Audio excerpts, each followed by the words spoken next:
Güzgüye baktım, orada gördüğüm adam ben değildim.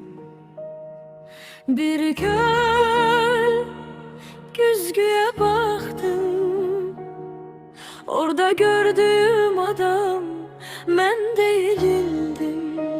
Gözler eyni kalsa da bakışlarım çoktan değişmişti.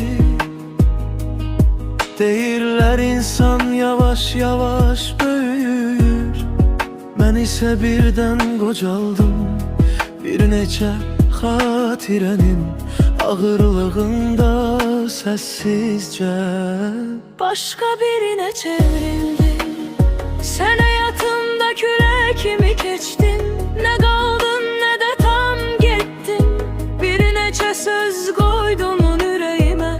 İndi onları geceler dinleyirəm. Şəhərin işıqları yanır uzaqda, amma içim yenə qaranlıqdır. Çünki bəzi xatirələr var ki, sakitcə insanın içində yanır. Belki de insan değişmir əslində, sadece həqiqəti geç anlayır. Bir vaxt sevdiğin bütün yollar bir gün səssizcə uzaqlaşır. İndi anlayıram, sevgi bitmir, sadece yollar ayrılır bəzən. Sen uzaqlarda olsan belə səsin ürəyimdə döyünür yenə. Bir bakışın, bir nefesin hele içimde yaşayır benim. Giden sen oldun, kalan ise senin kölgendir içimde. Bu şəhər gecə danışır mənimlə. Sessiz küçeler adını değil. Bir gölge kimi keçirsən yenə, sanki zaman bizi gizlədi.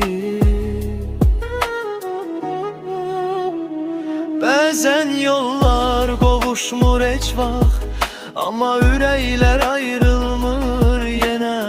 Bir taleyin yarın cümlesi gibi kaldık zamanın kenarında. Bəlkə illər sonra Yine güzgüye bakanda başka bir adam göreceğim, ama o gözlerin içinde senin gölgen kalacak. İndi anlayıram, sevgi bitmir, sadece yollar ayrılır bəzən. Sen uzaqlar olsan belə səsin ürəyimdə yaşayır yenə. Bir bakışın, bir nefesin hele içimde yaşayır